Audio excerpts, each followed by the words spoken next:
Assalamualaikum warahmatullahi wabarakatuh. Pada video kali ini kita sedikit berbeda karena dipersiapkan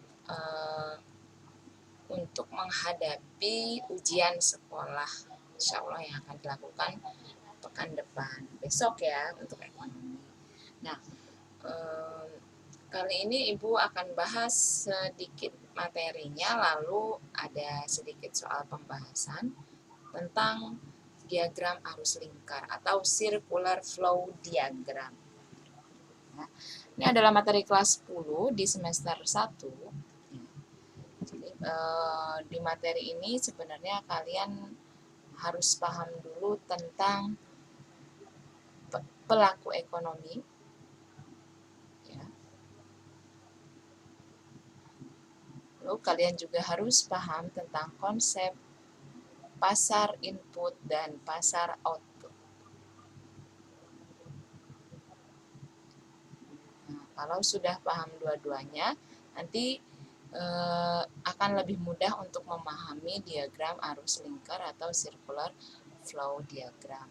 Nah, circular flow diagram itu sebenarnya adalah sebuah gambar, ya, karena dia diagram, sebuah gambar yang menunjukkan kegiatan perekonomian.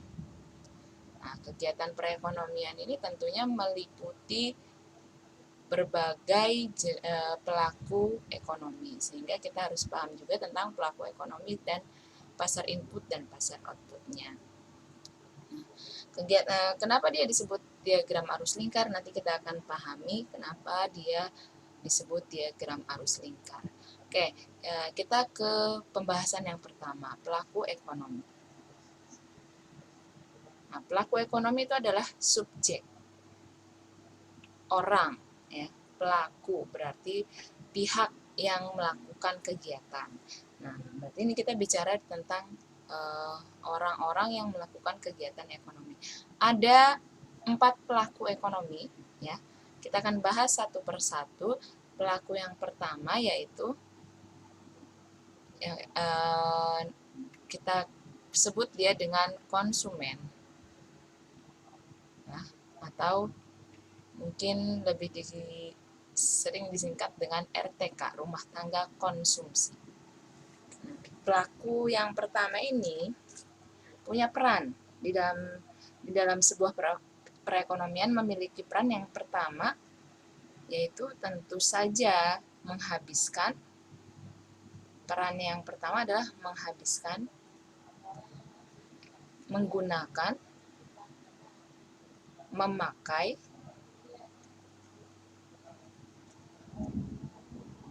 dan lain-lainnya, ya. Memakai apa? Barang dan jasa. Nah, sebagian besar kita adalah konsumen.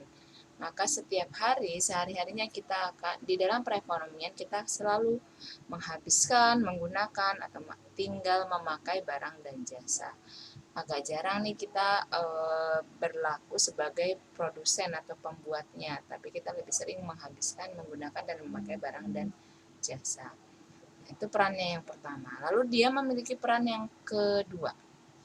Peran RTK yang kedua yaitu RTK ini sebagai apa? Sebagai pemasok, pemilik, karena dia yang memiliki, maka dia yang memasok. Pemasok apa? Pemilik apa? Pemilik dan pemasok dari faktor produksi, ya, atau kita di dalam istilah ekonominya namanya adalah input. Nah, jadi peran kita sebagai konsumen yang kedua adalah kita sebagai pemilik atau pemasok faktor produksi. Nah, apa itu faktor produksi? Faktor produksi itu adalah segala sesuatu yang dibutuhkan untuk memproduksi barang dan jasa. Jadi segala sesuatu yang dibutuhkan untuk memproduksi barang dan jasa. Nah, yang kita butuhkan untuk memproduksi barang dan jasa yang pertama, ini kita lihat dulu, ada di sini ada proses produksi, ya, digambarkan untuk lebih paham. Proses produksi ini misalnya adalah sebuah pabrik. Ya. Lalu proses produksinya dimulai dengan adanya input. atau faktor produksi tadi ya. Nah, input ini maka ditunjukkan dengan berbagai sumber daya yang diolah oleh pabrik. Nah, ini tandanya dia masuk ke dalam. Nah, inputnya ini atau faktor produksi ini terdiri dari 4, yaitu sumber daya alam, sumber daya manusia atau tenaga kerja, lalu yang ketiga modal, yang terakhir adalah skill. Nah, jadi untuk menghasilkan barang dan jasa dalam sebuah proses produksi kita memerlukan 4 ini. Ya, sumber daya alam berarti apa-apa yang ada di alam yang digunakan untuk produksi, misalnya bahan baku, bahan bakar, dan lain-lain. Sumber daya manusia berarti tenaga manusia yang digunakan untuk memproduksi barang dan jasa. Lalu ada lagi modal, berarti uang atau barang yang digunakan untuk berproduksi, melakukan produksi, dan terakhir adalah skill. Skill yaitu keahlian, keterampilan yang dimiliki untuk memproduksi barang dan jasa. Nah, setelah diolah oleh pabrik, maka keempat input ini, keempat sumber daya atau faktor produksi ini akan menjadi barang jadi. Ya. Keluar dari pabrik, dia namanya bukan lagi input, tapi menjadi output. Atau kita kenal dengan sebutan barang dan jasa. Nah, barang dan jasa ini yang sudah jadi dan siap dikonsumsi oleh konsumen. Nah, ternyata jadi ketika dia sudah jadi barang jasa ini dihabiskan oleh konsumen. Tapi pemilik 4 faktor produksi ini adalah konsumen. Nah, contohnya gimana nih? Misalnya contohnya SDM, tenaga kerja. Jadi tenaga kerja ini bukan punya pabrik atau perusahaan atau produsen, tapi yang punya tenaga kerja adalah konsumen ya. Buktinya kita atau ayah kita atau orang tua kita itu memiliki tenaga dan dipekerjakan di perusahaan atau di pabrik ya.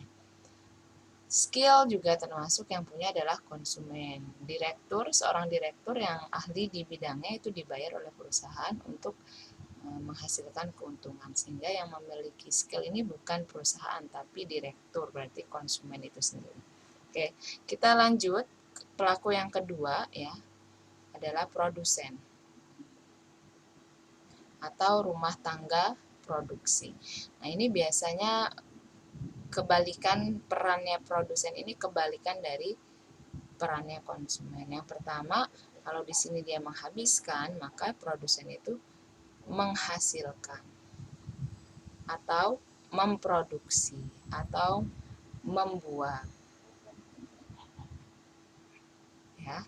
Membuat apa? Membuat faktor membuat barang dan jasa. Nah, jadi namanya juga produsen, menghasilkan, penghasil ya. Dia mengelola yang tadi 4 faktor produksi, 4 input ini menjadi barang dan jasa. Nah, barang dan jasa tadi ya, perannya dia yang kedua setelah dia menghasilkan sebelum dia menghasilkan dan memproduksi barang dan jasa, dia tentu membutuhkan 4 hal ini. Maka peran dia yang kedua adalah sebagai pengguna atau pemakai faktor produksi yang tadi dimiliki oleh konsumen. Nah, sehingga seperti saling membutuhkan jadi antara konsumen dengan produsen ini. Nah, jika di dalam sebuah perekonomian hanya terdiri dari 2 pelaku ini saja, perekonomian sudah bisa berjalan. Namanya perekonomian sederhana ya. Lalu kita akan lanjutkan ke pelaku berikutnya. Pelaku berikutnya adalah rumah tangga pemerintah atau rumah tangga negara. Nah, ini adalah pelaku yang ketiga. Nah, kalau di rumah tangga negara atau pemerintah, ada pelaku lain ya, yang ketiga, dan dia jika konsumen dan produsen yang sudah semakin banyak, maka perlu pihak atau lembaga yang mengatur. Maka disinilah peran dari rumah tangga negara atau pemerintah, yaitu dia sebagai pemimpin, pengatur, ya, atau pembuat kebijakan. Nah, ini peran pemerintah pembuat kebijakan, peran pemerintah yang paling berbeda dibandingkan yang dibandingkan pelaku yang lain. Jadi pemerintah membuat undang-undang, mengatur produsen dan konsumen dan sebagainya. Namun pemerintah juga di lain pihak juga berlaku sebagai konsumen. Kapan pemerintah sebagai konsumen? Ketika pemerintah tidak bisa memenuhi semua kebutuhannya dengan sendiri, ya, artinya harus membeli, harus menggunakan barang dan jasa dari pihak lain, ya, sama seperti yang tadi, menghabiskan barang dan jasa. Tapi pemerintah juga bisa sebagai produsen, berarti di sini pemerintah menghasilkan barang dan jasa, maka akan sering kita lihat pemerintah punya yang namanya BUMN. Di situ pemerintah menghasilkan barang dan jasa. Nah, jika perekonomian dirasakan kurang, ya, ada kebutuhan yang tidak bisa dipenuhi di dalam negeri, maka muncullah pelaku yang keempat, yaitu masyarakat luar negeri. Nah, masyarakat luar negeri ini perannya yaitu untuk ekspor impor. Ekspor impornya bisa dua macam, yaitu ekspor impor barang dan jasa seperti yang kita ketahui. Misalnya Indonesia mengekspor rotan ke luar negeri, batik ke luar negeri, atau Indonesia mengimpor barang dan jasa misalnya berupa alat elektronik atau mobil dari negara lain, ya. Itu ekspor impor barang dan jasa. Yang kedua, perannya dalam hal ekspor impor faktor produksi. Nah, ekspor impor faktor produksi ini adalah ketika kita mengimpor faktor produksi dari negara lain, ya. Misalnya modal dari negara lain, dari luar negeri itu digunakan oleh perusahaan di Indonesia. Berarti kita mengimpor faktor produksi modal. Atau yang paling sering kita temui ketika Indonesia mengirimkan tenaga kerja ke luar negeri. Nah, namanya biasanya TKI, ya, tenaga kerja Indonesia yang bekerja di luar negeri. Itu berarti kita sedang mengekspor tenaga kerja, maka berarti kita mengekspor faktor produksi. Oke, untuk peran pelaku ekonomi dan perannya mungkin segitu. Sekarang kita lanjut ke pasar input dan pasar output. Nah, pasar output dan pasar input. Nah, pasar output, tadi output itu adalah pasar barang dan jasa.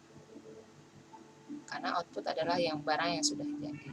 Nah, ini adalah pasar yang sering kita temui. Ketika kita ingin membeli barang atau jasa, kita pasti pergi ke pasar output. Nah, ciri-ciri dari pasar output yang pertama adalah tempat yang diperjualbelikan adalah di pasar ini adalah yang diperjualbelikan, ya, karena namanya pasar output, maka yang diperjualbelikan adalah barang dan jasa. Lalu di sini yang bertindak sebagai pembeli adalah konsumen, ya. Berarti di sini konsumen sebagai pembeli. Konsumen sebagai pembeli. Lalu yang bertindak sebagai penjual adalah produsen. Kenapa? Karena pasar barang dan jasa. Yang memiliki barang dan jasa untuk dijual adalah produsen. Sehingga produsen di sini bertindak atau berlaku sebagai penjual. Nah, berbeda nanti dengan pasar input, maaf.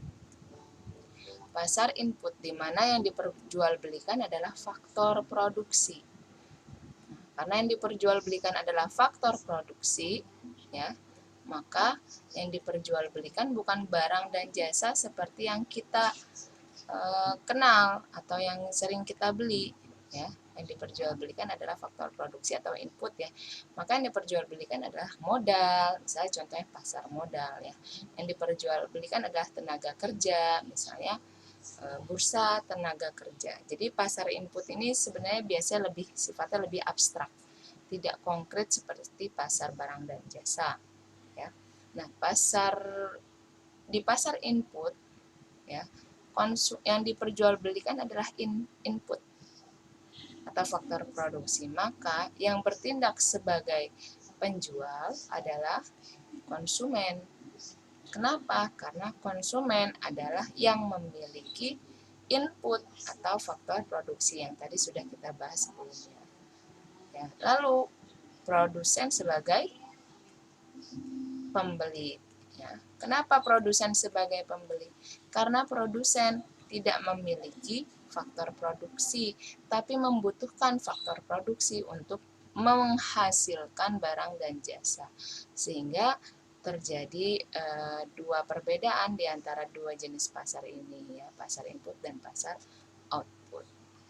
Oke, kalau sudah paham, kita akan coba membuatkan circular flow diagramnya.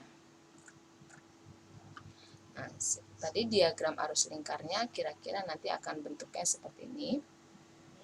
Ya. Ini ada dua jenis kita ambil dulu dua pelaku ya. Yang pertama adalah RTK. Lalu di sini ada RTP. Ya. Nah, ini ada dua pelaku ya. Ada dua jenis pasar, yaitu pasar output, tadi kita sudah bahas pengertiannya, lalu ada pasar input. Nah, bagaimana kita menggambarkan interaksi antar pelaku ekonomi ini dalam melakukan kegiatan ekonomi? Baik, kita akan coba buatkan. Ya. Nah, kita mulai dari RTK. Ya. RTK memiliki faktor produksi atau input berupa modal, skill, dan lain-lainnya. Nah, RTK membutuhkan uang untuk membeli barang dan jasa untuk memenuhi kebutuhannya. Sehingga RTK atau konsumen ya merasa untuk memperoleh uang, maka RTK harus melakukan penjualan atau harus menjual faktor produksinya kepada RTP. Sehingga RTK akan datang ke pasar input. Membawa apa? Membawa 4 hal tadi. Membawa input atau membawa faktor produksi, yaitu sumber daya alam, sumber daya manusia atau tenaga kerja, modal, dan skill. Ya. Nah, di pasar input terjadi jual beli antara RTK dengan RTP. Di sini RTP membeli atau berminat terhadap faktor produksi RTK, maka dibawalah faktor produksinya ke RTP. Ya. Nah, oleh RTP tentu saja RTK tidak akan mau gratis atau melakukannya secara cuma-cuma. Maka RTP harus membayarkan atau harus membayar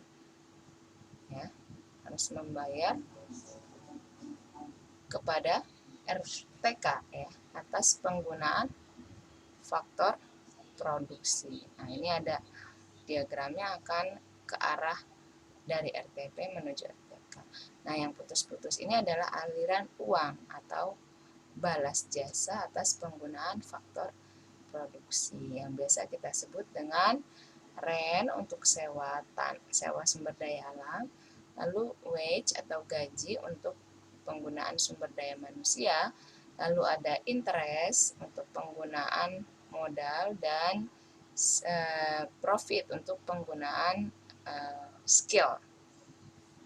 Ya. Oke, nah balik ke pasar input. Nah, di pasar output sekarang RTK yang tadi sudah dibayar atas pembelian barang dan jasanya oleh RTP udah punya uang nih. Nah, udah punya uang, dia membutuhkan barang dan jasa, maka dia akan pergi ke pasar output untuk membeli barang jasa. RTP yang tadi sudah memperoleh faktor produksi akan melakukan proses produksi. Lalu dia menghasilkan output. Nah, ketika dia menghasilkan output, output itu tentu akan dia jual, tidak mungkin akan dia gunakan sendiri. Maka pergilah dia ke pasar output, ya. Membawa apa? Membawa output atau barang dan jasa. Untuk apa? Untuk dijual lagi, kan? Dijual lagi di pasar output, karena di sini tempat memperjualbelikan barang dan jasa. Oleh RTK barang dan jasanya dibeli, sehingga barang dan jasanya pindah menjadi ke pasar, melalui pasar output menjadi ke RTK. Nah, RTK untuk memperoleh barang dan jasa tadi harus membayar sejumlah uang. Maka terjadilah perpindahan aliran uang dari RTK menuju RTP karena membeli barang dan jasa. Ini adalah uang atas pembelian barang dan jasa. Nah, jadi yang putus-putus ini adalah aliran uang, ya.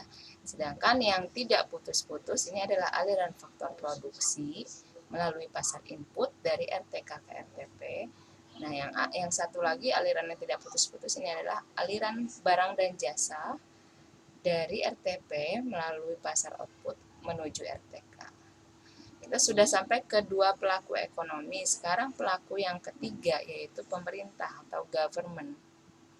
Pemerintah atau government akan memperoleh dana atau memungut pajak dari masyarakat, ya, sehingga ada aliran uang menuju pemerintah. Ada aliran uang menuju pemerintah. Nah, aliran uang ini adalah pajak, ya, pajak yang dipungut oleh pemerintah. Namun sebaliknya, pemerintah juga harus memberikan timbal balik berupa fasilitas atau sarana publik atau sarana umum, ya, atau juga berupa misalnya subsidi kepada masyarakat, kepada RTK maupun kepada RTP, ya. Nah, perusahaan juga bisa dapat subsidi, ya. Oke, jadi alirannya dari pemerintah menuju RTP atau RTK. Nah, lalu muncul rumah tangga atau pelaku ekonomi yang keempat, yaitu masyarakat luar negeri. Nah, masyarakat luar negeri ini tadi perannya ada dua, sebagai untuk ekspor impor output atau ekspor impor input. Nah, untuk ekspor impor output berarti melalui pasar output, maka akan terjadilah ini namanya kalau dari luar negeri ke pasar output dalam negeri menjadi impor barang dan jasa. Ya. Sedangkan dari dalam negeri menuju ke luar negeri ini adalah ekspor barang dan jasa. Bagaimana dengan pasar faktor produksi? Ya, sini tinggal kita buat saja masyarakat luar negeri. Ya, kalau menuju negara lain, kita mengirimkan tenaga kerja Indonesia ke luar negeri, berarti kita mengekspor, ya, faktor produksi. Sedangkan jika kita menggunakan modal dari luar negeri untuk di dalam negeri, maka kita sedang mengimpor faktor produksi yaitu modal, ya, seperti itu. Nah, jadi ini yang gambar dari CFD. Kenapa tadi disebut diagram arus lingkar? Karena ada bentuknya seperti lingkaran yang tidak putus-putus nih, ya, nyambung terus. Lalu ada arusnya. Arus itu berarti ditandai dengan arah, ada tanda panahnya, ya. Ada tanda panahnya. Nah, untuk membahas atau untuk memahami ini, gambar ini tidak perlu dihafalkan tapi dipahami, ya. Tapi dipahami, karena nanti di soal mungkin bisa jadi RTP-nya ada di atas atau RTK-nya ada di bawah, lalu pasar input yang sebelah kiri, pasar output sebelah kanan. Sehingga yang bagaimana cara kita memahaminya? Pertama, perhatikan dulu pasar input dan pasar outputnya. Apakah yang ditanyakan soal melalui pasar output atau pasar input? Kalau melalui pasar output berarti bicara tentang barang dan jasa. Tapi jika melalui pasar input berarti bicara faktor produksi. Baik, kita akan coba pembahasan contoh soalnya. Contoh soalnya seperti ini. Berdasarkan bagan di atas yang ditunjukkan nomor 5 merupakan arus. Nah, ini nomor 5 yang ini ya, berarti ini arus apa? Kalau kita lihat nomor 5 itu adalah arus dari RTK melalui atau melewati pasar output menuju RTP. Ya. Oke, maka kita harus ingat ini yang dia lalui berarti yang ditanyakan oleh soal adalah pasar output. Berarti ini bicara tentang barang dan jasa. Kalau bicara tentang barang dan jasa, sekarang kita tinggal lihat arah tanda panahnya dari RTK menuju RTP melalui pasar output. Berarti apakah itu aliran barang dan jasa atau aliran uang atas pembelian barang dan jasa. Nah, karena di sini adalah pasar output, maka yang berjualan adalah RTP, berarti RTK butuh barang dan jasa. Maka ini adalah aliran uang ya atas pembelian barang dan jasa. Ya, maka jawabannya yang mana? Kalau di sini kita lihat A, faktor produksi dari masyarakat kepada produsen. Ini bicaranya faktor produksi, sedangkan ini adalah pasar output, maka ini udah pasti salah. Yang B, uang sebagai balas jasa dari produsen kepada masyarakat. Uang sebagai balas jasa dari produsen kepada masyarakat. Sedangkan ini adalah uang alirannya dari RTK kepada RTP, berarti bukan dari produsen kepada masyarakat. Salah. Lalu yang C, subsidi dari pemerintah untuk masyarakat. Ini kaitannya dengan pemerintah. Pemerintah berarti ada di nomor 3 dan 4. Berarti ini salah. Yang D, uang untuk membeli barang dan atau jasa. Nah, ini mungkin jawabannya karena ada tulisan barang atau jasa. Berarti ini berkaitan. Dan di sini juga uang untuk membeli barang dan jasa. Tadi sama dengan pembahasan yang sudah kita lakukan. Maka ini bisa kita anggap benar. Nah, yang D, kenapa yang D salah? Barang dan atau jasa untuk digunakan konsumen. Nah, barang dan jasanya justru itu yang berasal dari RTP melalui pasar output lalu menuju ke RTK. Nah, disinilah aliran barang atau jasa.